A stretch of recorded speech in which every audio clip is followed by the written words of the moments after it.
Spider-Man getting his first dad complex arc? You might pay more for the Switch 2, but you also don't own it.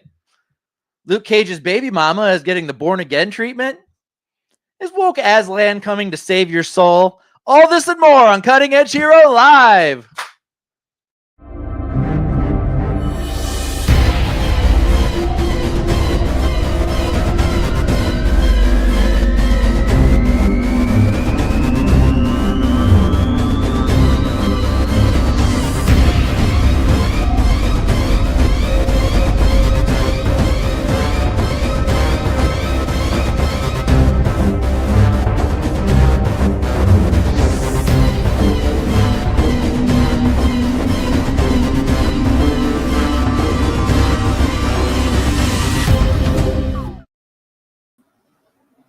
Welcome to Cutting Edge Hero! I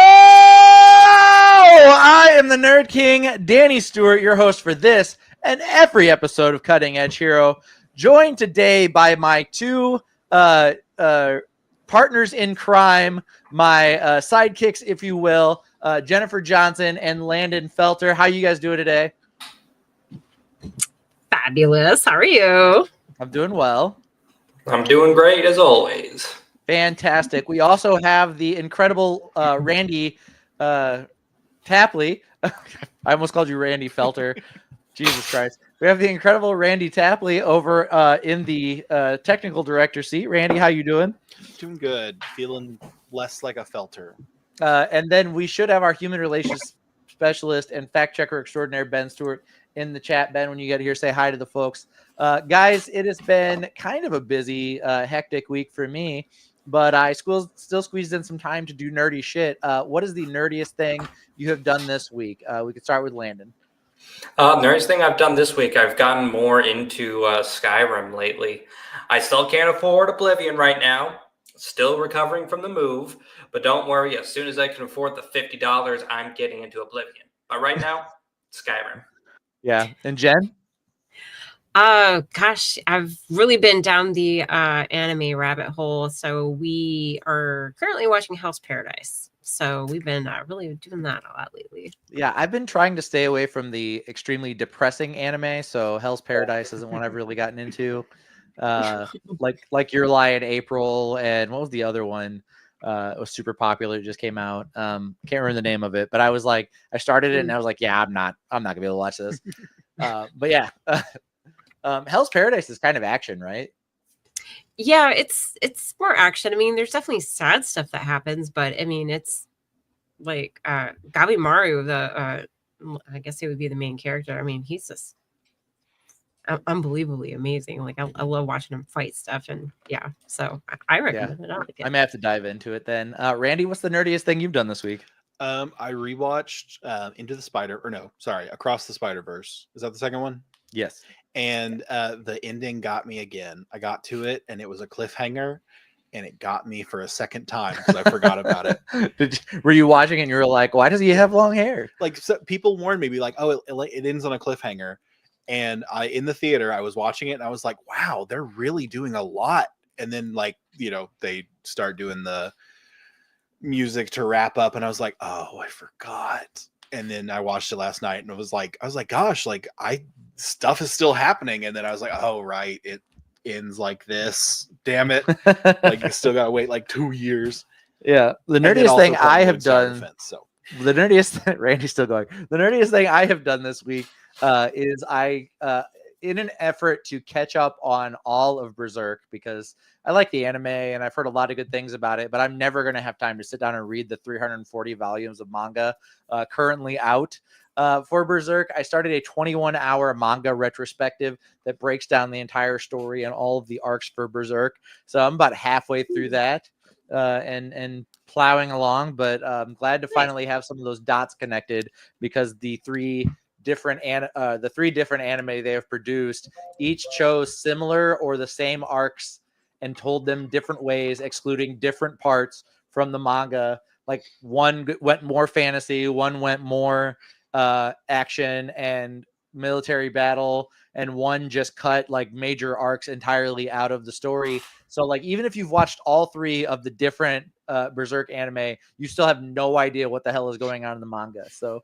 this was just an easy way to finally start to kind of get caught up with that. Awesome. Say someone else like doing the heavy lifting of tracking everything down and then Yes. like bringing it to you is the best way. Like I do that with comic book. Like that does make life arcs. A lot easier. Yeah. I watched a like video on the when vampires take over the DCU. Yeah. And I was just like, there's no way I would have found all these comics and read them. That's valid. That's kind of hard to do. Mm-hmm. Yeah. Lord knows I've spent enough time watching multi-hour long video essays about random topics. So it's nice that you found something you're actually interested in, not just get sucked into a game you've never played or anything like that. Nightmares and Nerdscapes is in the chat. Christopher Lovelady, glad you are here. You guys want to talk about some news? Always. Yes. All right, Randy, why don't you fire those bullet points at me?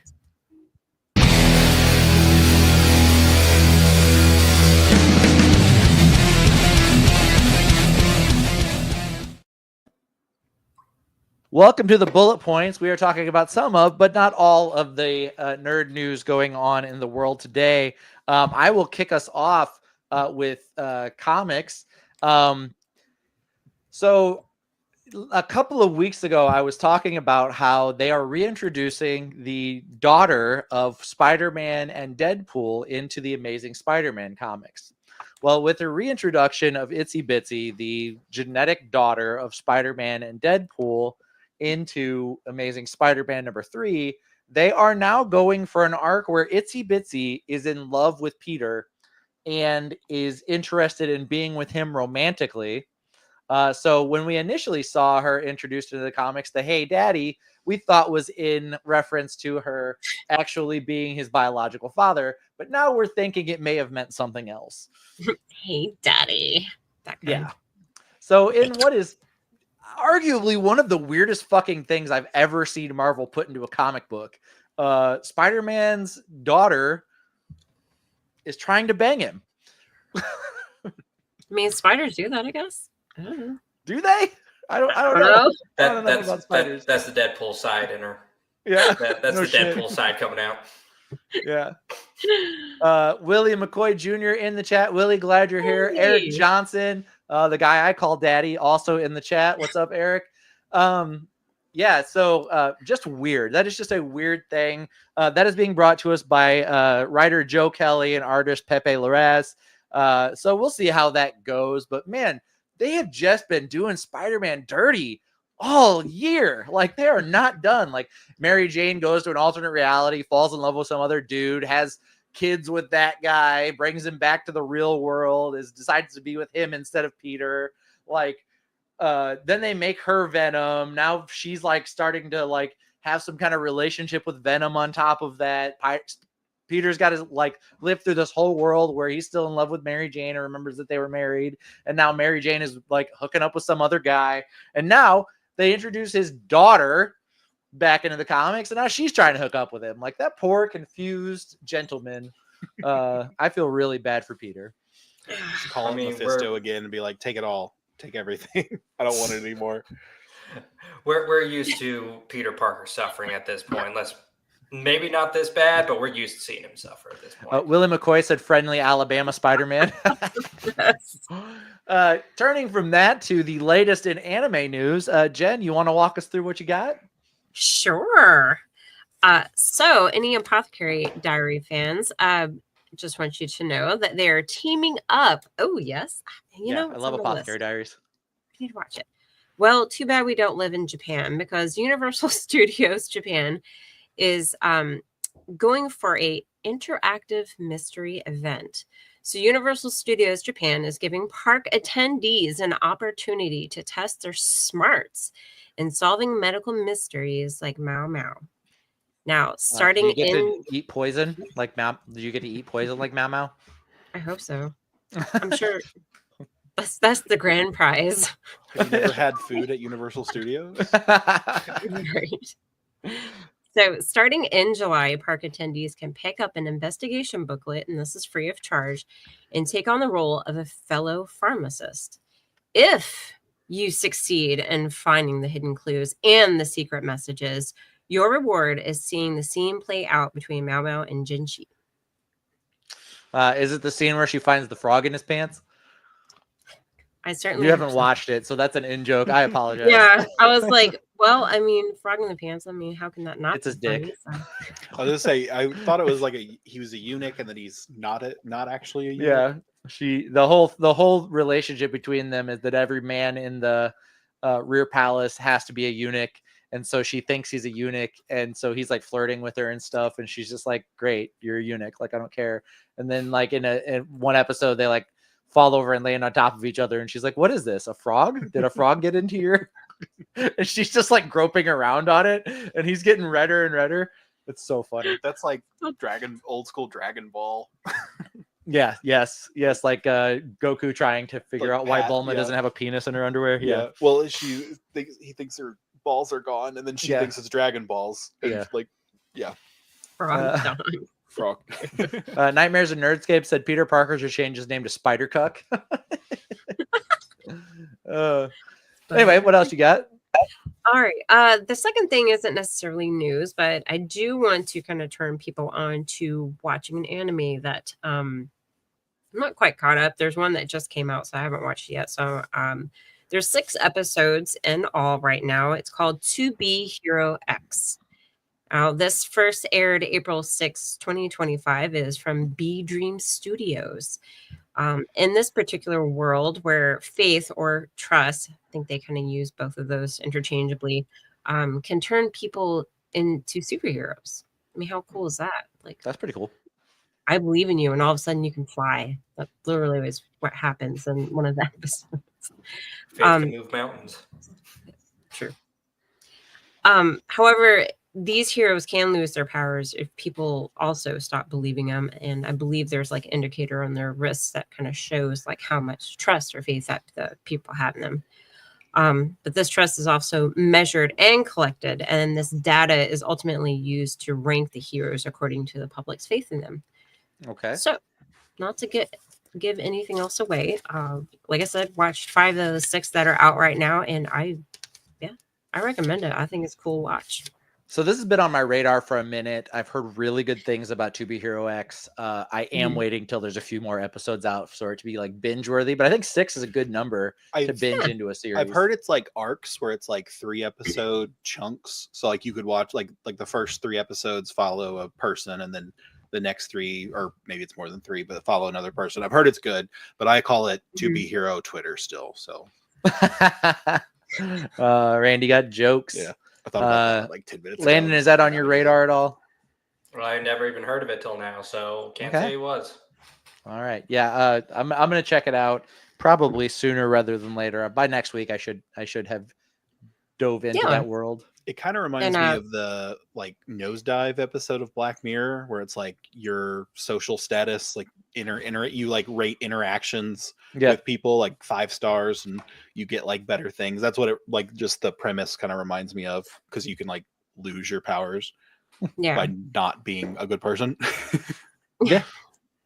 But they talked about this on Eat the Cake anime last week. So yes, got to check out Eat the Cake anime. Please give all of our DFPN family all the love and tune in, because we produce great content on this network. Dare I say, best network ever.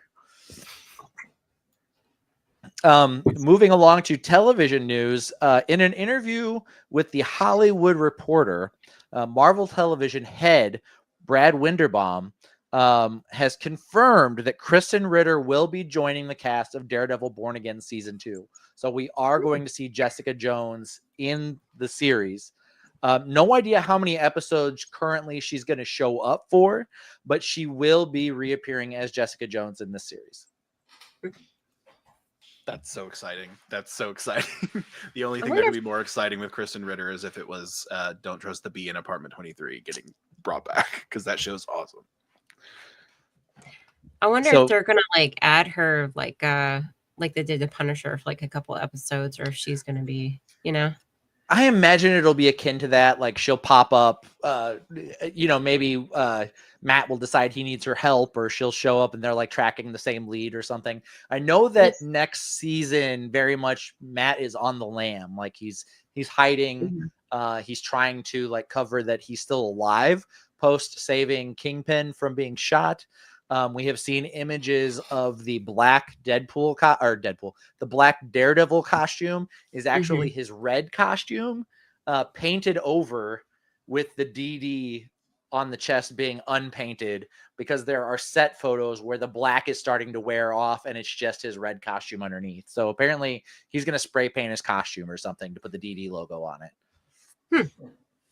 But we already know that there have been set photos from season 2 where we are seeing that what's her name? Kristen Ritter? No. Ann Wall or Deborah Ann Wall? Deborah Ann Wall is also appearing in season 2. So it'll be interesting when exactly we're going to get Kristen Ritter popping up. Hopefully it's better than the second season of Jessica Jones and all of the Defender series. But as we all know, I was very underwhelmed with Daredevil Born Again season 1, so I will wait and see what they actually do with it this time. William McCoy said, more importantly, are the jeans and leather jacket coming back with her? I do believe, yes, we will probably see her in the identical Jessica Jones style that we got her in the Netflix series, because apparently that's Kristen Ritter's actual way she dresses in real life. And she showed up to set as that, and they're like, yeah, perfect. And now she can't dress the way she likes to dress because everybody thinks she's cosplaying as her own character. How can you really call just jeans and a jacket cosplay? Maybe I would say yes, if it's specifically an outfit that she wore. I've seen Jessica Jones cosplayers wearing the jean giant scarf rock band t-shirt ensemble that just Kristen Ritter wore in the show. So yeah, Landon, despite all of your gatekeeping about the cosplay community, yeah, I think it totally counts as a cosplay. It's not gatekeeping of the cosplay community. It is trying to help somebody be able to be themselves, Danny. I'm so sorry you don't like people being themselves without being harassed, Danny. Gosh. I love that. So like Landon is our most like inclusive member of the team. Like he's very aware of social issues, and every time I accuse him of gatekeeping just random shit for funsies, I get the best response. Yeah, no, Landon, I know you only mean the best for people. Speaking of only meaning the best for people, Landon, why don't you take us through what you got for video gaming? Oh shit, all right. All right, 2 big stories so far. First and foremost, Disney, what the fuck am I saying? Nintendo claims that they reserve the right to brick your Switch console if they find that you have suspicious behavior on it. They claim that they will be able to look through past videos and chats on your Switch 2. With your consent, for now, to be able to tell if you have been participating in any behaviors that they deem is worthy of bricking your Switch or preventing you from accessing certain programs or whatever. They claim this is a moderation tool mostly, if you are cheating online or if you are doing bad behaviors online, they will prevent you from accessing the programs instead of just like a ban system. But they also claim the right to completely brick your console. We all know what this really is going to lead to. It's them going to try to prevent people from modifying something they own. So, yeah, well, I have to assume it's in an effort to prevent piracy entirely as well. As far as like, they make a lot of they make a lot of money off of something we were recently talking about last week, the virtual consoles that they sell, which is, giving you an emulator for previous Nintendo consoles to use on your Switch. And this functionally allows them to not mod your Switch to use virtual consoles that you're not paying them for on. I think it's emblematic of the problems that we're dealing with game producers right now. The idea that they've transitioned from selling us games and consoles to just selling us the rights to use their shit.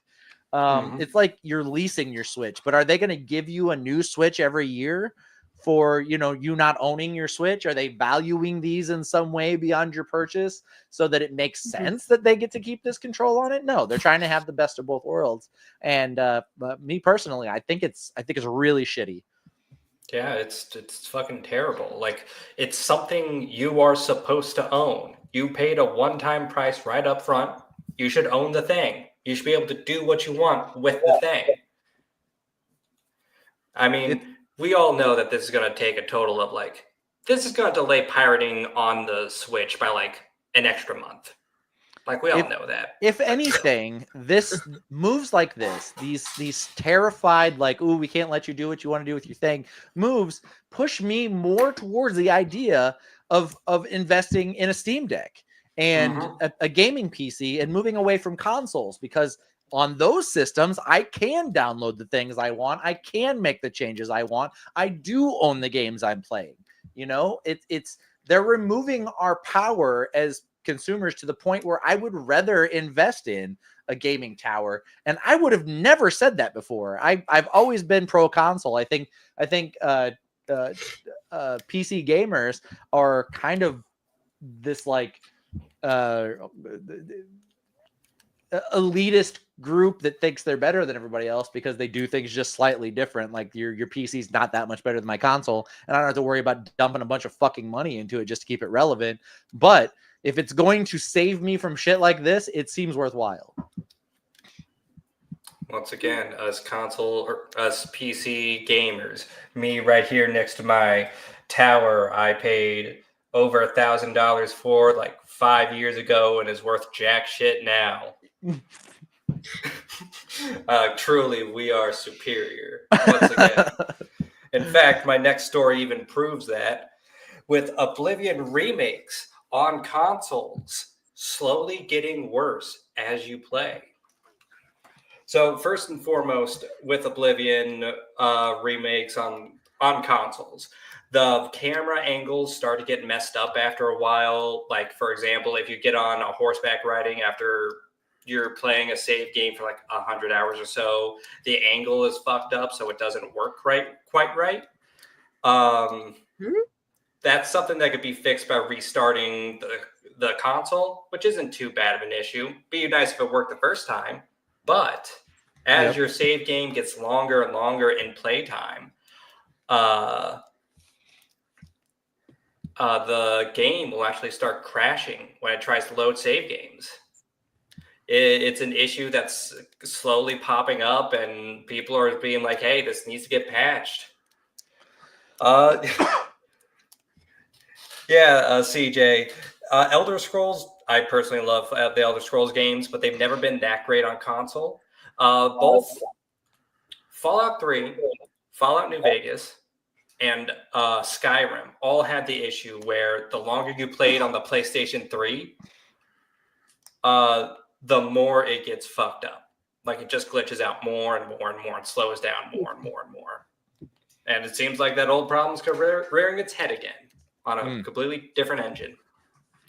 It's a staple of the franchise at this point. Yeah, you got to have them. It's just part of the relationship with it,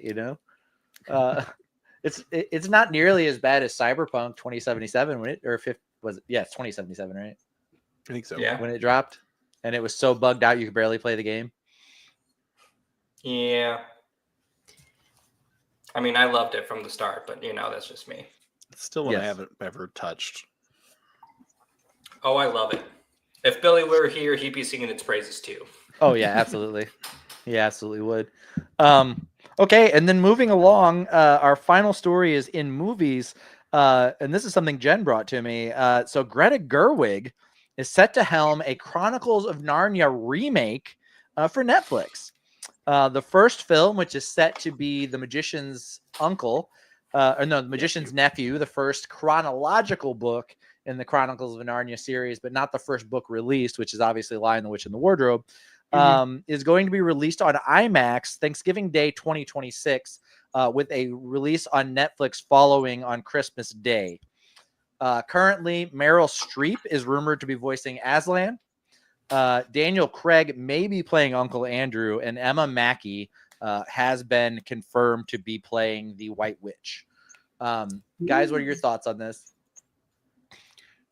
I really want Daniel Craig to do his LeBlanc voice as the uncle. Yeah, a nice Louisiana accent. As the Foghorn Leghorn, the British uncle of the most British series. Other than that, I don't care what happens. Yeah. Did you guys ever read Chronicles of Narnia? Have you delved into the books beyond the movies? Nope. I didn't.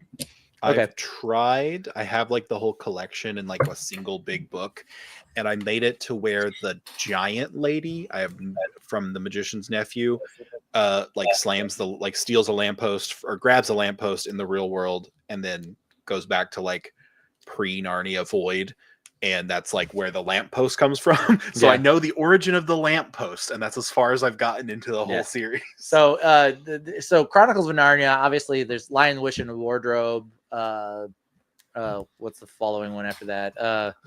Prince Caspian, A Boy and His Horse. I think it's Boy and His Horse, then Prince Caspian, because Prince Caspian is the boy with his horse. Voyage of the Dawn Treader. But the Magician's Nephew is a prequel that came much later in the series. I believe it's the second to last book that was written, and it's just the story of how the wardrobe became the wardrobe. And where the White Witch comes from. And so for them to be leading off with that is, I think that's a poor choice. But I can understand them wanting to not tread familiar ground, kicking off a new series and maybe starting chronologically as opposed to release order. I don't know. I'll reserve judgment. I think that the original Chronicles of Narnia movies, they were trying to compete with Harry Potter and Lord of the Rings, and they just didn't do well in that capacity. So we'll see what they can do this time around with it. Maybe a little bit more faithful adaptation, as opposed to what they did the first ones. I feel like the way to do, because like the Magician's Nephew is like like you said, the prequel, and it's like kind of boring. Yes, for like the general consensus compared to the others. Yes, like there's no big war. It's just, this is how Narnia happened, and how the wardrobe, the most exciting piece of furniture in the series, came to be. Just have it be like, just do the main kids, or because they all come back, right? It's so the kids, the children, I'm drawing a blank on their name right this second, but the 4 children from Lion, the Witch, and the Wardrobe aren't in this. So their uncle that they come to live with is a little boy whenever this adventure happens. Like, if they're going through the whole book series, though, they should just like have the Magician's Nephew be like told in flashbacks. Right. They're like the more interesting story. Like, don't tell me about the Magician's Nephew whenever we have a voyage on a Dawn Treader with like dragons or something. It's questionable. I know that they're releasing the film. Again, getting an IMAX release first. Not the most exciting Chronicles of Narnia book, so we'll see what they can do with it. But Greta Gerwig made Barbie interesting too. So, I think that there's a world here where it could still be very good, just based on her ability to turn kind of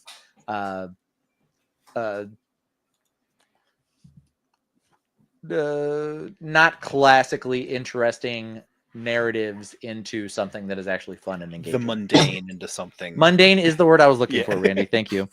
But anyway, that does it for news this week. I hope this news didn't just graze you. This has been the Bullet Points.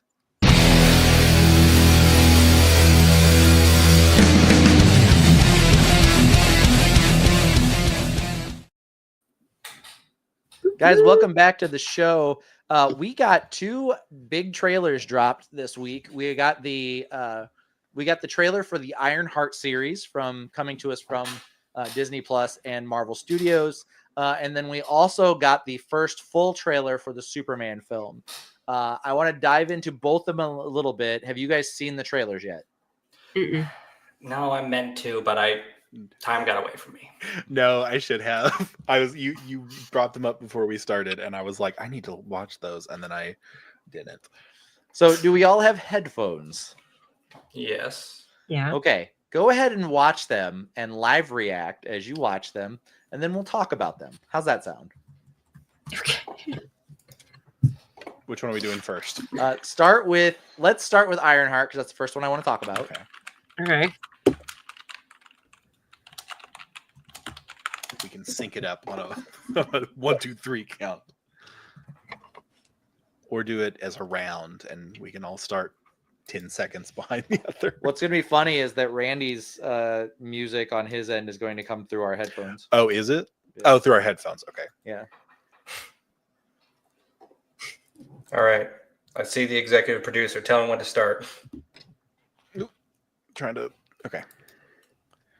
I'm ready when y'all are. Ooh. And then the Superman one's the recommended. All right. Ready? For me. 3, Mm-hmm. 2, 1, go. Okay. Place is closed. From the director of Wakanda Forever. That's actually pretty sick.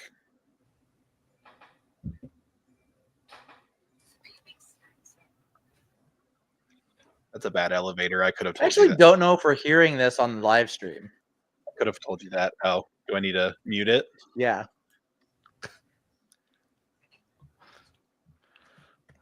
Oh. Is that a bomb? Oh, no, just a not breathable? Is this a test? I don't know Ironheart villains. Are they... Because in the comics, she's like doesn't Tony Stark approach her for being like #1 at MIT? Yeah, she gets the Ironheart, she gets like Tony Stark's, she gets Tony Stark's AI because Tony was dead at the time. Oh yeah, I think Ryan Coogler talked about doing this before. He wanted to do Sinners before this. For sure. Because Sinners was supposed to be like his like I think it was homage to like his I think it was his uncle. I have so many podcasts that want to talk about Sinners, and I haven't watched it yet. So I'm behind on all like the podcast shows, but I've heard nothing but like wonderful things. Oh, it was an amazing movie. Like I love. Okay, we weren't getting that audio on the live stream, so you can listen to it if you want. Yeah, what you doing?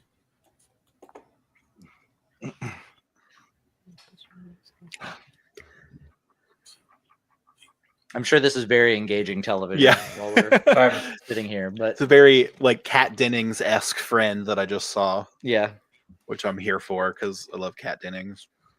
So she actually died in the comics and then got converted to an AI called Natalie that Riri put in the suit, and the theory is that that's going to be the case. Oh wow, that's like really sad. But... Yeah, she's not going to make it.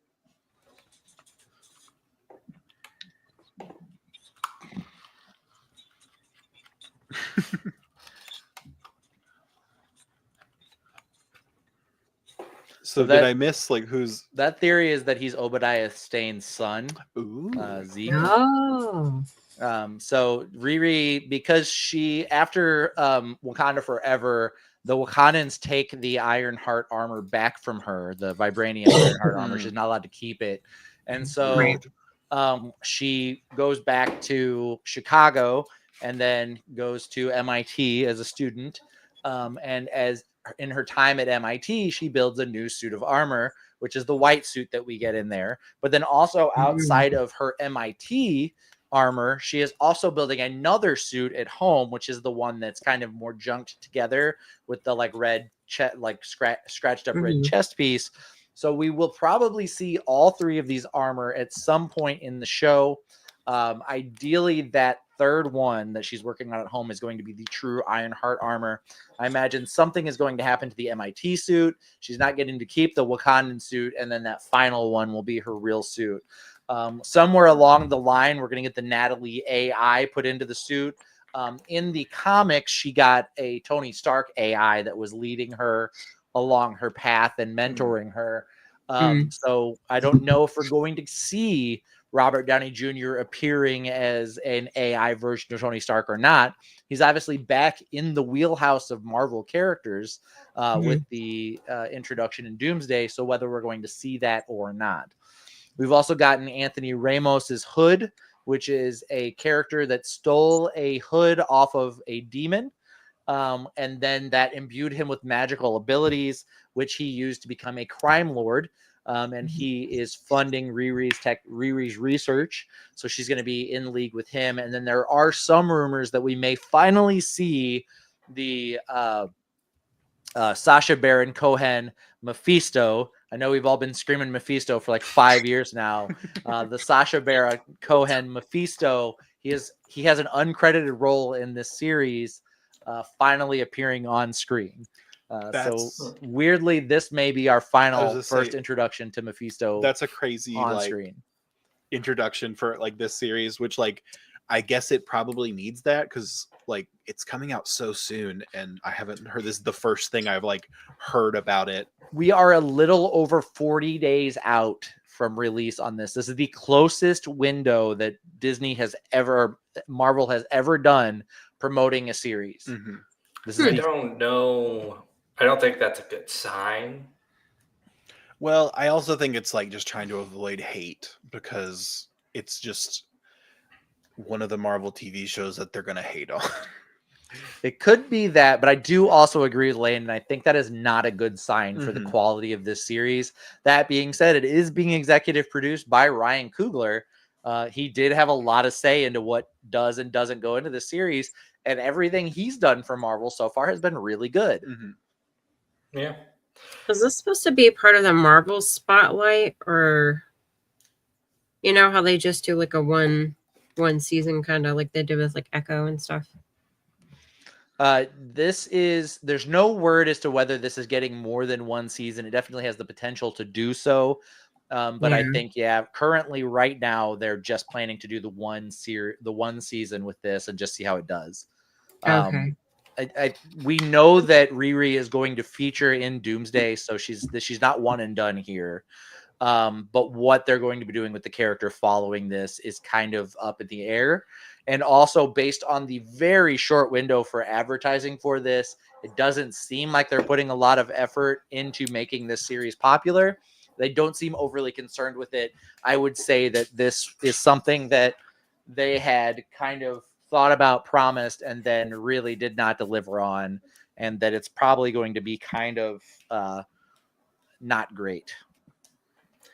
I mean, they're missing a really big opportunity because, I mean, one, like female superheroes really need to be promoted way more than what they are. Two, if you're a huge fan of Iron Man, those like kind of goes together. You'll have like almost like a female version of Iron Man, and you know the intellect that she has that mirrors what Tony Stark has right. But I mean, that's dumb of them, is my point.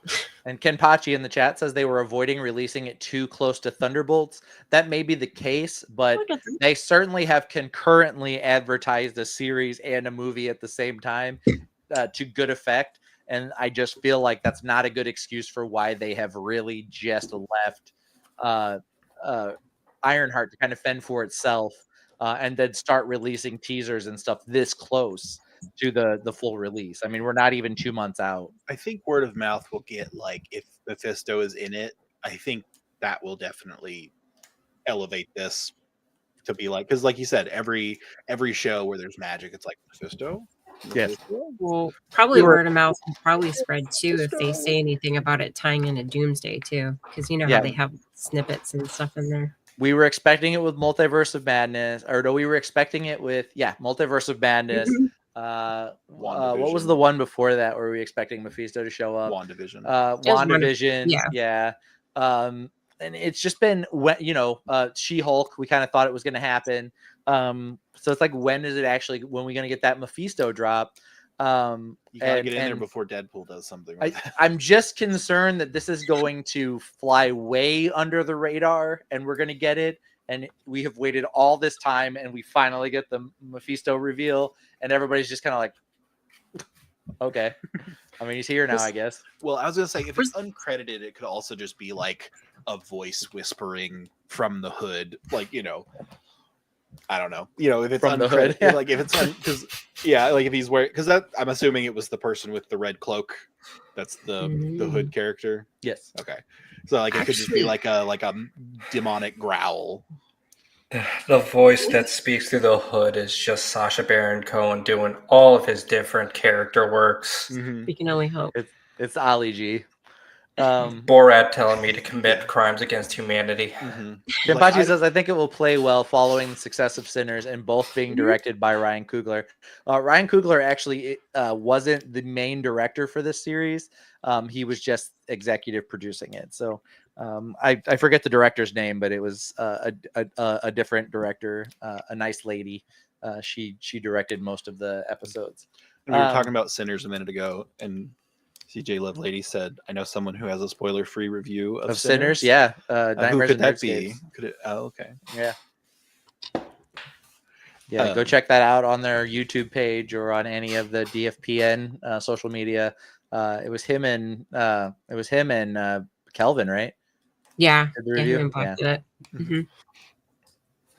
So, yeah. Anyway, that's my loose review of what we're getting with these, or I guess breakdown of what we're getting with the, I almost said Sinners trailer, but with the Ironheart trailer. And then let's move along to the Superman trailer. If you guys want to check that out real quick, it is kind of long, so I will have to vamp while you do so.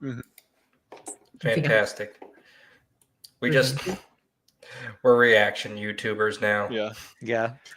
So, okay, DC Studios, is that a new? So that's what they changed to after the DC EU, DC Extended Universe. Because was that what Monster? What is that show called on HBO Max? The Creature Commandos. Creature Commandos. Was that a DC Studios? It's called Guardians of the Galaxy, the 6th iteration. Yeah. Yep. Just tell them when to start.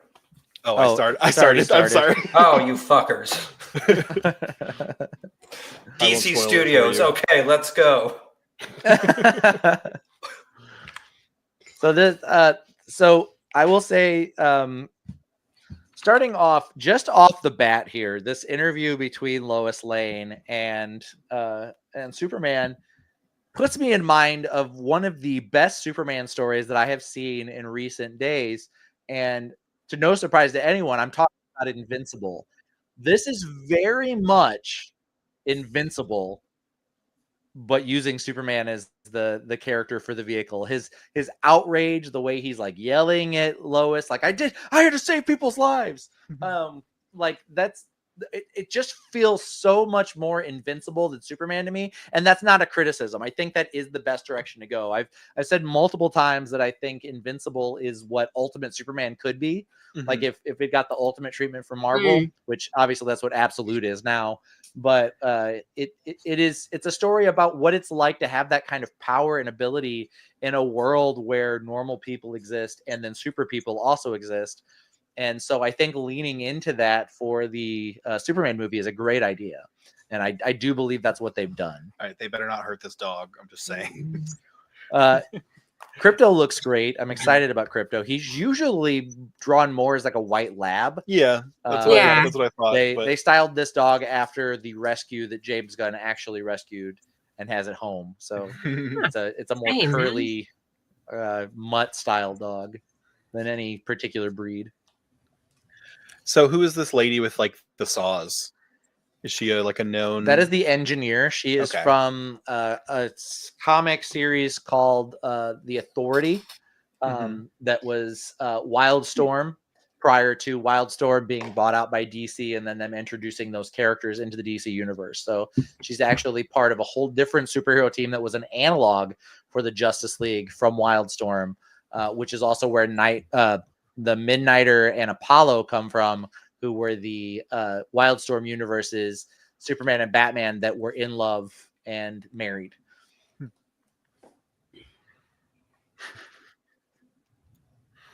But I swear to God, if they do anything to this dog, if they make me go see this movie. But no, I remember the teaser trailer. Like, I'm easy to make cry. But like when he which they have it in this too, where he like jumps in front of like the girl and like stops the debris from like hitting her. I was like, oh my gosh, like that. I don't know why that one got me, but I was like, I love seeing superheroes save people, and they just haven't been doing that very much. And like this movie, I hope it has especially a lot of not in the Snyderverse. They were just killing people left and right.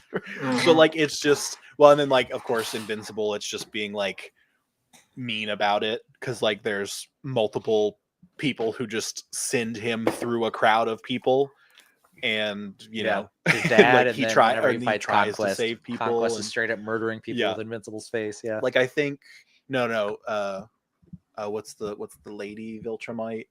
I forget her name, but I know who you're talking about. Yeah, Vanessa, yeah. Or Anissa, right? Yeah. She's even worse. Yeah. Oh yeah. I know. Out of the three, she's the worst. Yeah, she's definitely the worst. But I think she doesn't do it, right? Or does she? What? Like grab him and like shove him through a crowd of people? No. She's actually like helpful, sort of. It was Nolan and Conquest that both did that to him. Nolan put him through a subway train full of people, and he was like killing people with his face. There's a show that I watched where they were talking about it, and it's just like the problem is he like flails, and he just like they were like he needs to just ball up, be as small as possible because he's like freaking out and putting his hands in front of him, which like fair enough, you're still gonna hit people. Yeah, easy to criticize when you've never been in that situation. Be smaller, because especially the second time, he's like, you've been through this before. Get small. Oh yeah, 2 times is enough to know what to do the second time. It's like this happened once before. I know exactly what to do. I'm gonna ball up and make myself a more dense object for things to bounce off of. Yeah. So, no, there's freak out. Yeah, there's no good answer there. But so I saw a little bit of Green Lantern again. Yeah. Yes. So we have Nathan Fillion's Guy Gardner. It's synonymous with being a jerk superhero. Okay, I was gonna say, is he a dick? Because both times I've seen him, I'm like, he just seems like a dick, and this one, like, he just makes like a hand and like flicks something. Like Guy Gardner, in his tenure as a superhero, is mostly known for just being a punk ass bitch. That's like the main thing. Is he the one that his girlfriend got fridged, or is that a different Green That's Lantern? a different one. Okay, that's not even Green Lantern. Isn't it? Which Robin was that? A Robin whose girlfriend got fridged? Yeah, she's the origin of the phrase "getting fridged" because she actually got fridged. Oh, okay. I thought it was I thought it was Green Lantern. No, I think it was Wait a minute, was it Jason? It wasn't. It wasn't Dick. It wasn't Jason Todd. It was Well, you got Jason, Tim. You got Tim Drake. Tim Drake. I'm pretty sure it was. Was it Tim Drake? I'm pretty sure. I'm not 100% on that. Okay. Neither here nor there. Tim Drake. Chris says Tim Drake. Yeah. So I will say, we've really gone off the rails here. So we are getting a merging of multiple different Superman storylines kind of coalescing into one story here, because we've got Ultraman, which is the crime syndicate alternate reality version of Superman that is apparently showing up as a clone of Superman in some way. Now we know the clone storyline. We get Superman or Superboy out of it. Con-El. Is that who's in the black costume? I don't know. Or is it actually going to be Superman from an alternate reality? Or is it going to turn out to be Bizarro? Or are they going to go an entirely different route and turn they're going to turn this Ultraman version of Bizarro or Connor Kent into Doomsday? Because he very much looks like Doomsday. Prior to Doomsday breaking out of his containment suit, the Ultraman costume that they have him in very much looks like the green suit that Doomsday first appeared in with the tiny little goggles. More than anything, it looks like Black Noir from The Boys. But you know, he has the classic U symbol on his chest from Ultraman. So I think they've merged a lot of storylines here. Then we're also getting the story where Superman meets the Authority, and he has to like fight them, and they're willing to go dirty, and he isn't. You know, we're getting characters from the Wildstorm universe and this new DC universe, which is great because Wildstorm introduced a lot of really cool things into DC. Nightmares and Nerdscape said they'll kill him, and we'll see the introduction of Superboy and Son of Krypton. We could get a Death and Return storyline. I'd say they're probably going to avoid that on this first one because they just did that with Justice League. But who knows? They might decide to try that. You gotta give us time with like a new Superman or a new anything. I do think we need like a couple of good Superman movies before we do the Death and Return. And they need to do it right. They need to do a full Death movie with Doomsday being introduced and Superman sacrificing himself to save everyone. And then they need to do an entire movie with the 4 subsequent other Supermen showing up. And in order for that to work, honestly, in order for that to work and for it to hit all of the tones that you need it to hit, you need to introduce the Eradicator from as a villain previously, and then have him show up as Superman. You need to introduce the Cyborg character who then becomes a cyborg Superman, and everybody thinks he's the real Superman. You need to introduce John Henry Irons before you make him cool. Like that all needs to happen prior to the Return movie, and you can't lump it into one story. There's too much there. So I'm concerned. It was a whole chronicle. Yes, we need to have a Superman movie like this one. We need to have another one, and then a third one where he dies, and then an in between one where it's all from the point of view of Krypto. And he immediately, like, you can do the like alternate Superman, cyborg Superman, and everything, but Krypto is not having it, and then you bring him back. So the other thing is with Krypto, what the basic story is that Krypto is actually Kara's dog. So he's Supergirl's dog, and she's off planet for a little bit, and she's asked Cal to take care of him, which is why Krypto is not great for Cal, because he's not actually Cal's dog.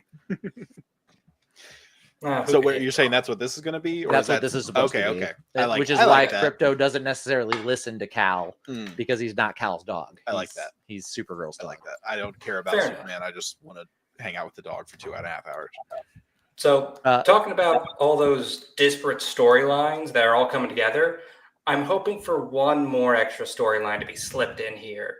Seeing all that negative attention towards Superman and what he has apparently done with his powers.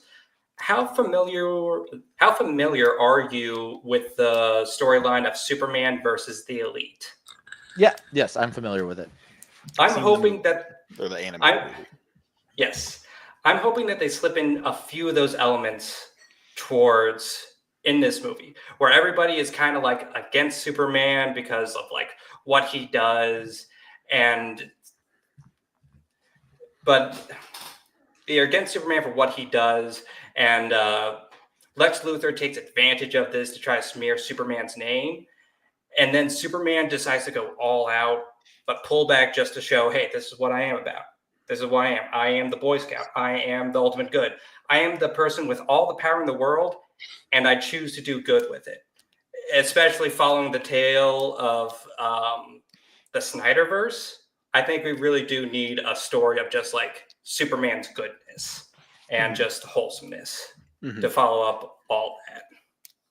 Because there are so many stories. I mean, like Invincible is one as well, where it's like, I don't kill, and then I do kill. Maybe killing is the way you have to do it. It's like, just have him be like the Boy Scout, like, you know, because superhero movies have always been like, or most of the like modern day ones are just like, oh yeah, we'll kill him.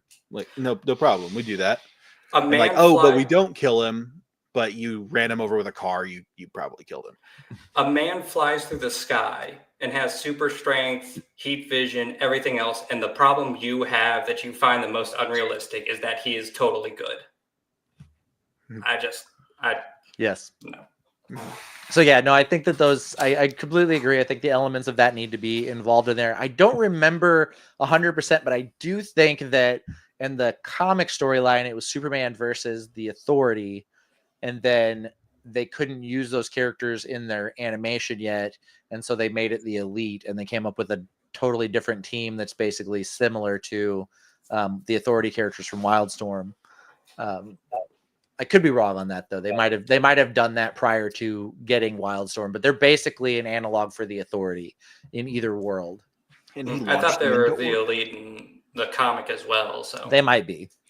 But the intent is very much that when at the time when Wildstorm was releasing these darker Justice League stories through the Authority, it was the idea that what would Superman do if he came up against a group that was a little morally gray as opposed to his morally white character.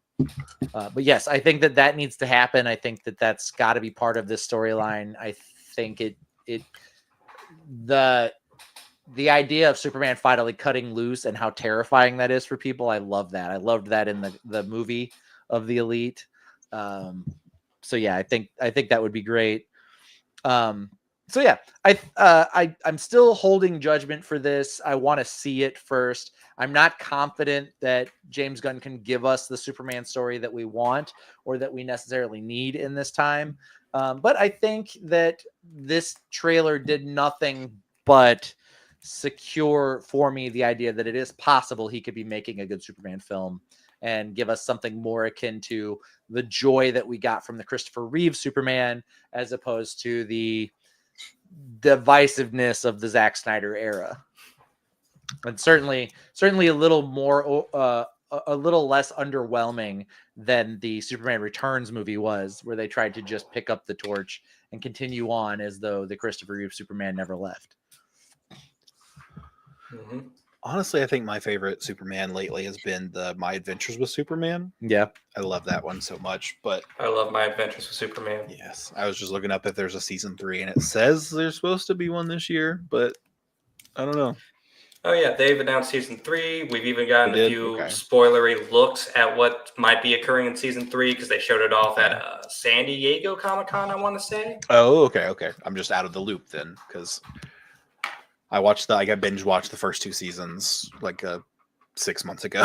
I think it's good. I think My Adventures with Superman does something that they did in the 90s and early 2000s a little bit, where they started to play around with Superman's various powers and how his abilities work. That, whenever we got like Superman Red and Blue, where they were electric based abilities and he split into 2 different personalities and things of that nature, where they started to play with like what his power actually is and where it comes from. And I think they do that in a very good way, in a fun way and an engaging way in My Adventures with Superman.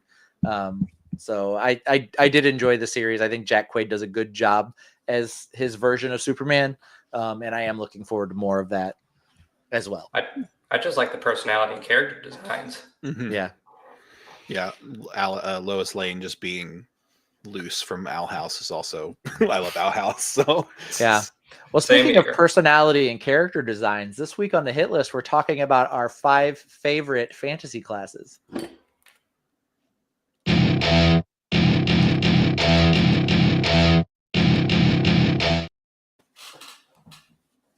Welcome to the hit list. This week we are talking about our 5 favorite character classes. This can be from any form of fantasy media that you draw from, not necessarily just D&D. Landon, would you be so kind as to kick us off with your number 5? All right, my number 5. It is the Cleric in Dungeons and Dragons, but also other media as well. I myself am not somebody who is good at games or video games. I love games and video games, but I won't look you in the eye and tell you I'm good at it. I'm not. So in games in which you're working as part of a team, I typically play healer, because even a bad healer will give you a heal sometime or another.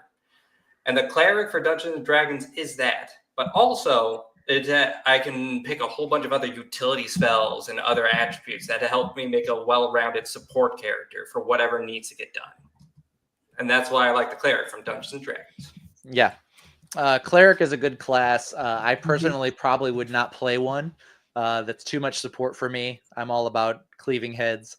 So, but I do appreciate a good Cleric in my team for sure. I am a sucker for a multi-class, and cleric is a very fun multi-class to do. Just adds a little, like, I think you get martial weapons and armor, and it's just, it's a fun one to sprinkle in there. All right, Jen, what did you have for number 5? My number 5 is a Dragon Knight. So a lot of the things like I'm talking about was more like a homebrew game that I played with my husband and our besties. The particular Dragon Knight that I played, you actually kind of get to the point. My character wasn't quite there yet, but more Elder Dragon Knights, because actually where their dragons is armor, but then you can also summon them, to ride them and use them. But you can use some of their abilities. But yeah, Dragon Knight, those are super fun because you can actually, like, your skin will actually eventually start to change and look like dragon scales. So yeah, it was fun. So your description, it kind of sounds like a druid specifying in dragons that also has the armor and capabilities of a knight.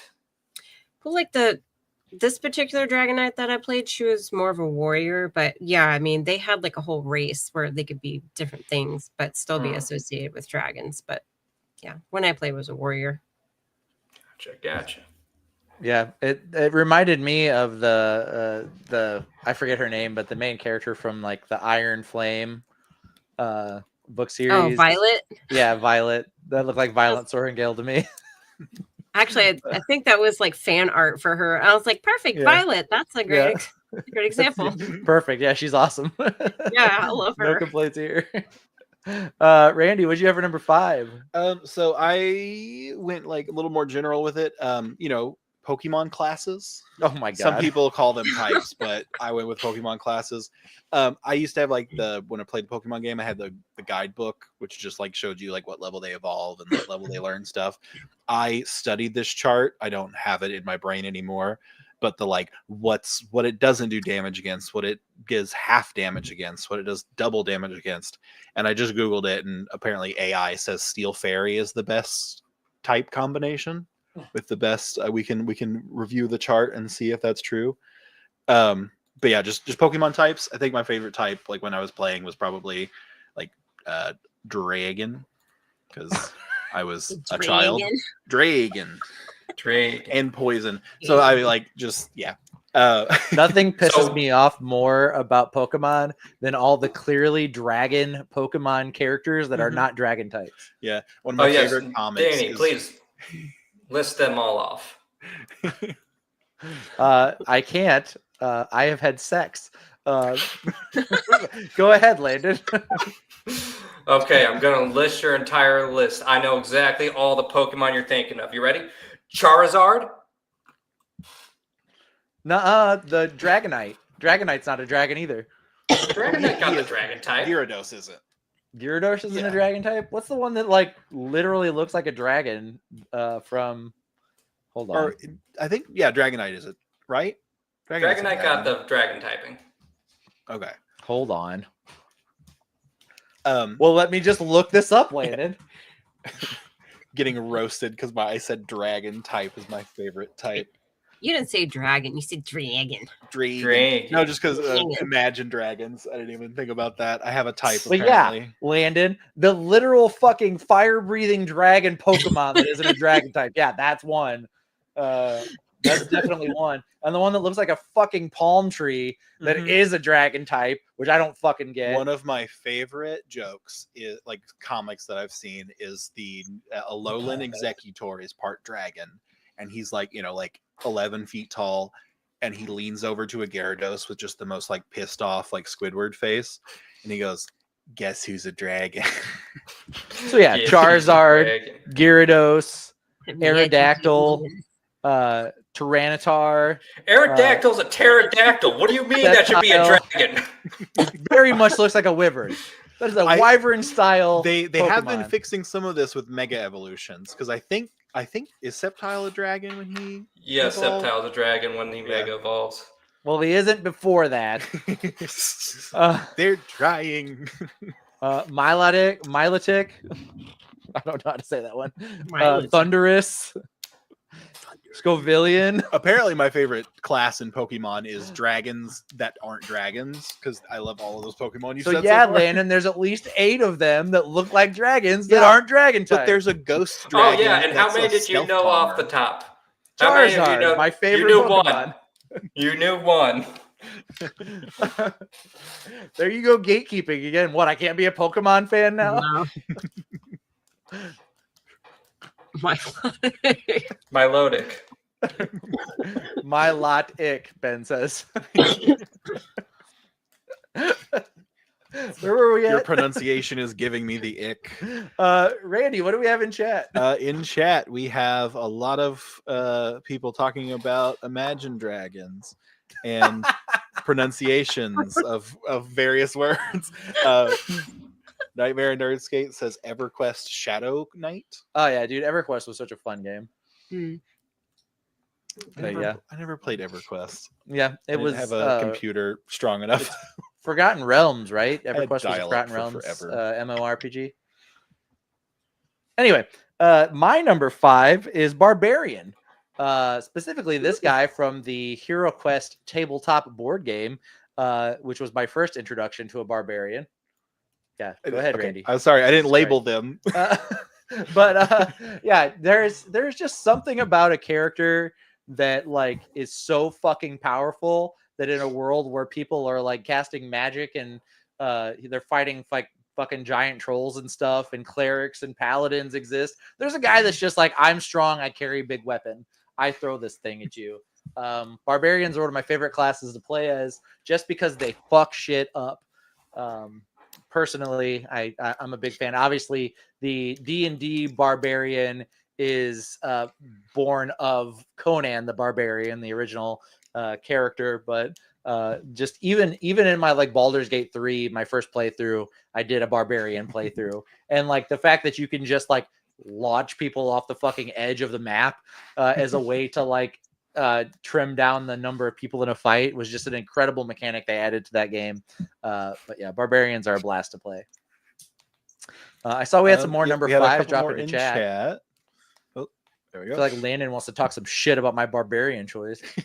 I got nothing to say. I was just gonna say I like classes that also hit very hard in a series of fucking powers and shit. One of my favorite types in Pokemon is the fighting type.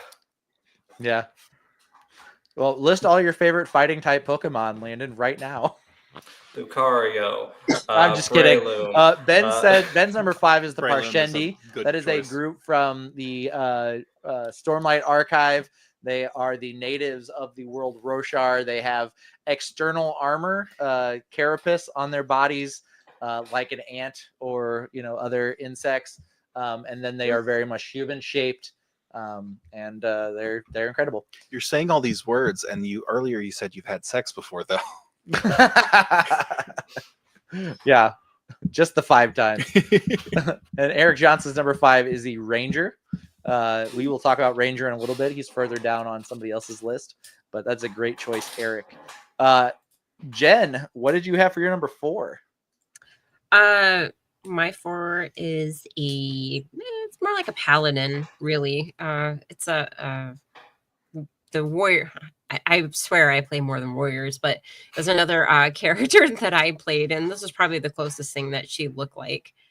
She would carry like a holy weapon, and she would cast holy magic and can be healing. They can also be like offensive attacks, and she also had like some AoE hits that she could do. But that was yeah, I liked it because you had a little bit of healing magic, you had a little magic, but a lot of your skill was a lot with your sword moves. So yeah, did you have what is it? Something smite. God damn it, what is it? Yeah, there was a like it was a hit that had like magic behind it where you could like trying to think of. smite a demon. I think it's smite, isn't it? Yeah, but it's like is it like the Righteous? D&D term? No, never mind. Holy smite? Yeah, it's something like I that. don't know. I feel like I know. So embarrassed. Well, I feel your struggle because I'm trying to think of what it is, and I the words are not coming to us in this. Okay, in let this me room just today. Google paladin smite attack so I can think Turn of the fucking undead, term I'm trying to think of. Says Nightmare and Nerdscapes.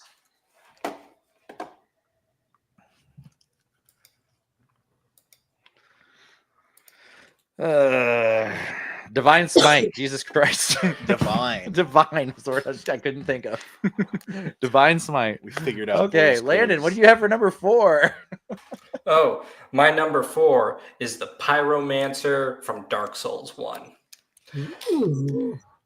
So the Pyromancer was one of the first classes I played because it is the only class in Dark Souls 1 that starts at level 1. So I was just like starting the game blind going in. I was just like, well, I think I should play the class that starts, at the very beginning. That sounds good to me. And then I tried it out and I quickly learned how overpowered Pyromancy was. I try out Pyromancy, I kill everything in my path with it. And then I'm like, is it actually this good? Is this like a noob trap? Am I just falling into bad habits early on? And then I look online and everybody else is like, nope. Pyromancy is overpowered all the way through. It does not rely on any stat, only money. And if you keep upgrading it, you can pump into whatever other stats you want. You can change your build however you want, and Pyromancy will always be good. So that's why the Pyromancer became my number 1. Or not my number 1. My number 1 in Dark Souls. My number 4 on this list. It's his ride or die in Dark Souls. Does that lead into like the lore of Dark Souls? Because like, isn't in Elden Ring there's like a ending where you like burn the world or whatever? Is that like why is it overpowered like canonically? But Dark Souls and Elden Ring aren't really attached. Oh, okay. Yeah, Elden Ring is kind of like. It's the Dark Tower of FromSoft. It's where all their different stories kind of leak into each other a little bit, but it's not really connected that much to anything in particular, if that makes sense. There's homages to Dark Souls and Demon Souls and Bloodborne in Elden Ring, but they're not officially connected to each other at all. But yes, you do have campfires in Dark Souls and Demon Souls that you come to, right? Bonfires, yes. Yeah, bonfire, sorry. And fire is a tool for fighting the demons in the game. So yes, there's a canonical reason for why Pyromancer is so OP compared to everybody else. Gotcha. Yes. Although despite being linked to the gods and everything, it wasn't until, I want to say Dark Souls 2 or maybe until 3 where it got linked to faith as well as intelligence. It kind of scaled off of both. Okay. Yeah. So is that their attempt to like rein it in as a brokenness? I think it's a mix of reining it in, but also it makes sense lore-wise as well. Gotcha. Randy, what do you have for number 4? Mine is the Defector class from Slay the Spire. I love the Defective. Yes. The Defective, not Defector. I'm not good at video games. So whenever there's like a passive ability that like makes you good at a game, I'm always going to go with that. So he makes orbs and more orbs and more orbs. And each one of them like has a passive ability at the end of the round. And they're like damage, defense, more damage, more energy resources. But Slay the Spire is just a fantastic game.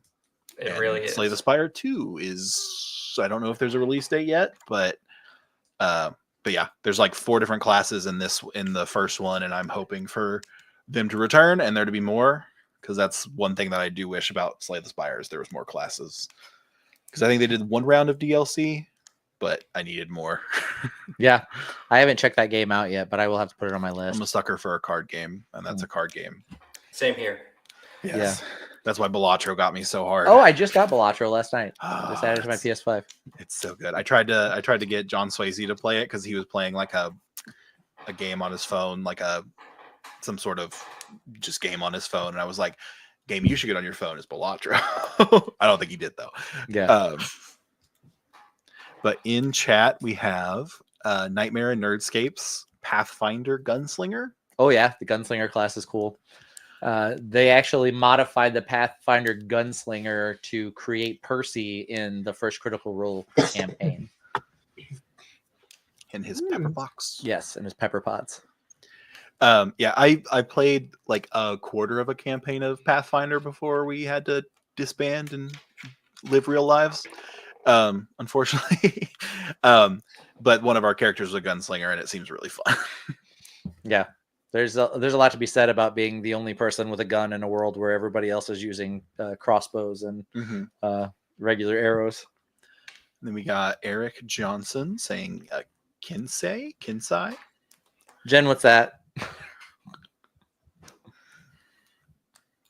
I shall Google. I was like, let me Google it. I don't know what that is. Let's all Google together. Ooh, Eric's like, God damn it, Watch guys. Google. Baldur's Gate wiki is what comes up. A sword saint. It's a Japanese honorary title given to a warrior of legendary skill in swordsmanship. That's like a samurai. Yeah. I guess it must be like Kensei samurai. Sword saint. Yeah. Yes. It says Masashi Ooh, nice. Miyamoto, one of my biggest idols, was a Kensei. So, yeah. That's a great choice, Eric. Oh, okay. That's where it Oriental comes from. Adventures. That's offensive. I was gonna say. Cool. What else we got? I believe that's That all we is have for all number of 4. chat. My number 4 goes right along with Eric's. My number 4 favorite fantasy class is the samurai. There's something really cool about the idea of your feudal Japan era warrior being dropped in the middle of a fantasy setting and having to fight alongside knights and wizards and warriors. The skill with the katana and the wakizashi, setting them apart from your average sword and board fighter is what makes samurai so cool as a class. Anytime you can throw a samurai into a place where they're not supposed to be makes for a really cool story. Mm-hmm. Have you guys watched The Blue-Eyed Samurai? Yes. I made it, I think, 3 episodes in and then got distracted and need to watch it because Blue-Eyed Samurai is great Yes, because season 2 is coming. From what I've seen. Yeah.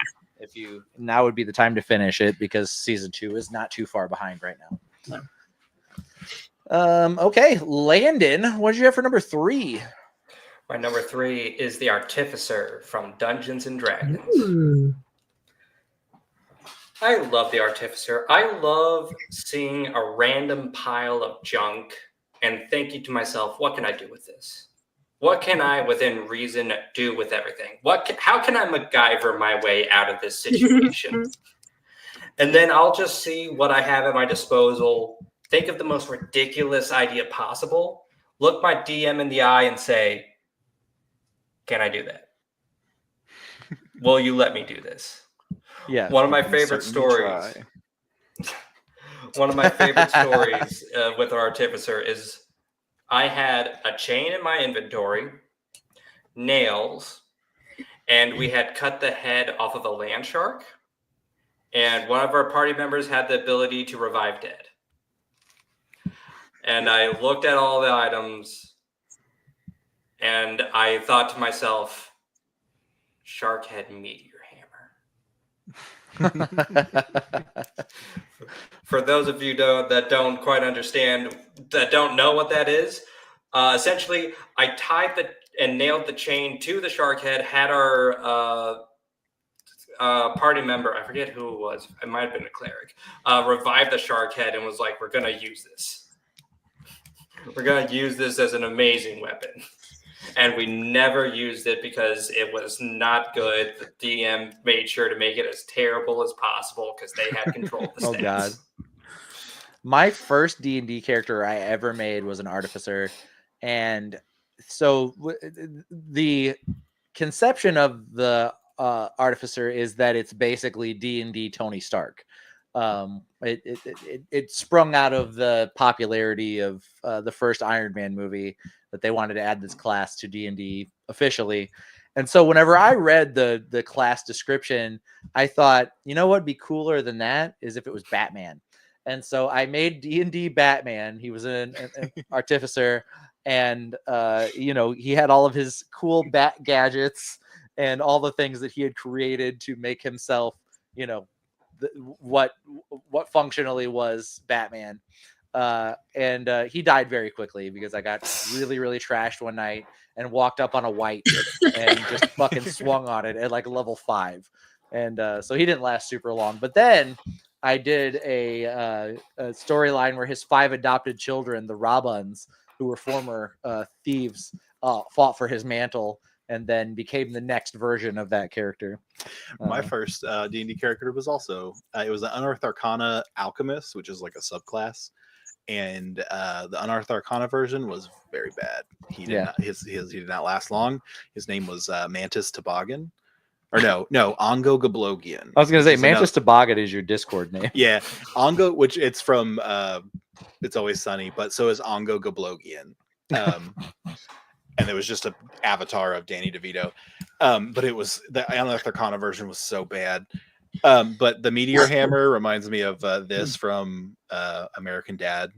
Just he has a rabid raccoon tied to a stick, and I don't even remember what they're gonna do with it, but that's what popped into my head whenever you had that. Taking that sucker into a fight. Yeah.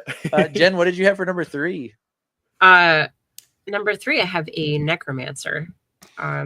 So we used to play Guild Wars a lot, and one of my most favorite characters as part of their primary build would be a necromancer. Came in so handy when you would kill so many of your enemies, and then you're like, oh, hey, come fight for me. Arise. I was going to say that. So, but that actually was another reason why I chose it, is because of solo leveling. I love that they, portrayed the necromancy, and it's not necessarily evil in any light. Like I loved how he, if you guys watched it, I loved how he ended up talking Egris into joining him. Yes. And I was like, oh, that's so cool. So he's kind of like, he respects the souls that he uses to res and fight for him too. So he levels them as well. So I think that's really cool. I'd say he throws a little disrespect on Iron, but yes, but Iron is Iron is kind of adorable though. So yeah, it's fine. He was such a meathead before he died. So yeah. Solo leveling is so good. I can recommend that to literally anyone. It is so good. And if you're expecting it to tell the greatest story in anime history, you're going into it for the wrong reasons. But just as a pure fucking overpowered protagonist, maybe the antagonist, I don't know what the fuck's going on with the character. Whenever I'm a little bit of a hater of solo leveling. I still watch it and love it, but I'm a little bit of a hater because I keep being okay, is he gonna be a villain? Because you're saying because I'm whenever he got necromancy, that was my first thought. I was like, oh, is he gonna be kind of the bad guy in the end? So one of my favorite things about but he does use it responsibly for one of my favorite things about anime in general is that if you want to know what the hell's going to happen in a series, you just actually have to watch the opening. The opening as it changes per arc. Yeah. And they make a very strong case, and I haven't read ahead. I don't know where the manhwa goes eventually, but the opening credits of the show very clearly shows his old body still around somewhere doing something, and then his new body. And is it going to turn out that evil god that gave him all of those powers is actually who's in control now, and that the real person, the real Sun Wu, is somewhere trapped and a prisoner and isn't this entity that is doing all of this kick-ass fighting and damage, and that at some point the human side is going to fall away and the death god is going to take over? Maybe, because it certainly seems that there's some sort of something there.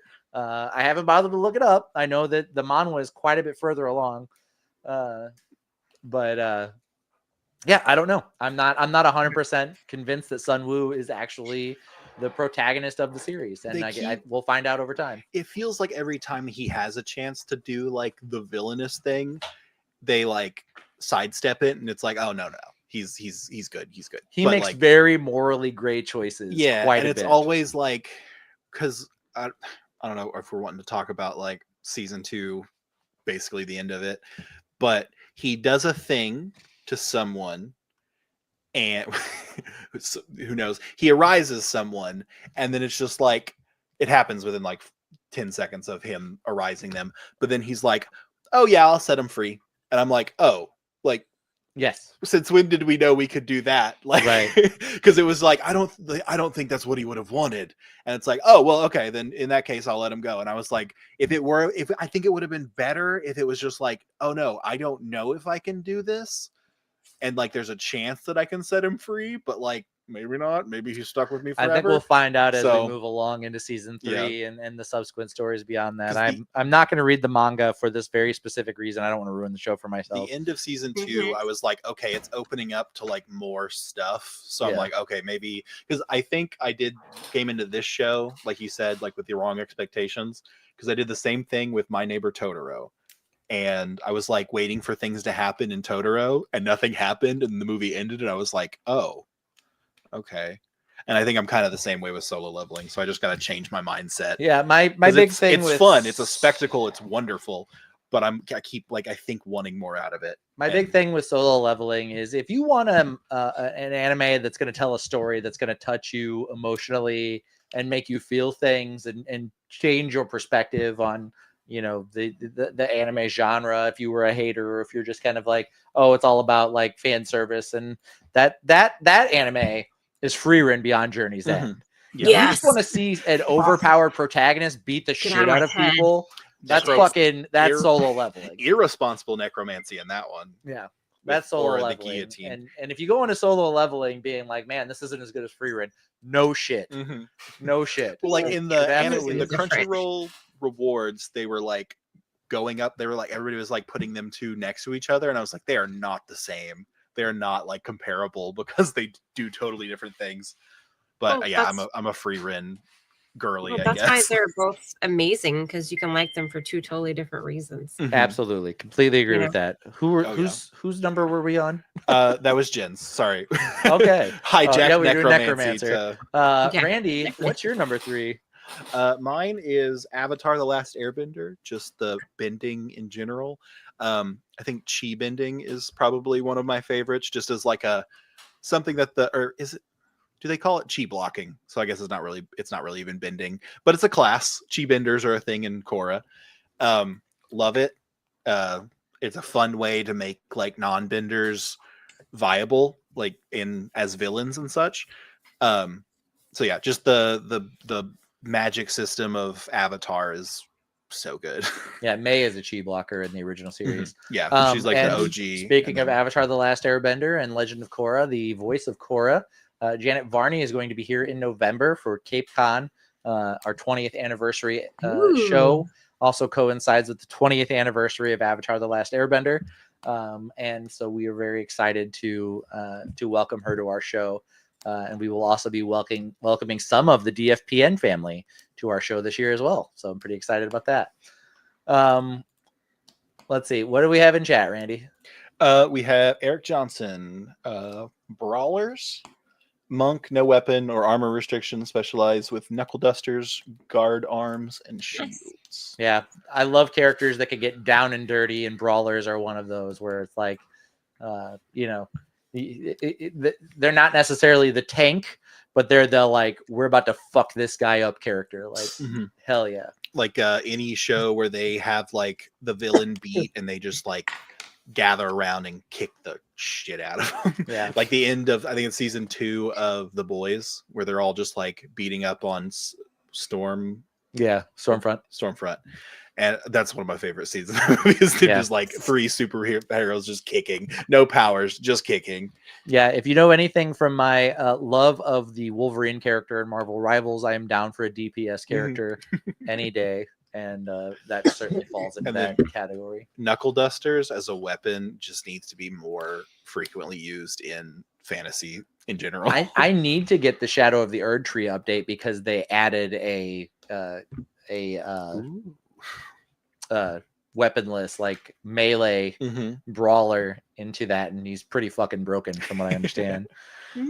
My number 3 is the assassin class.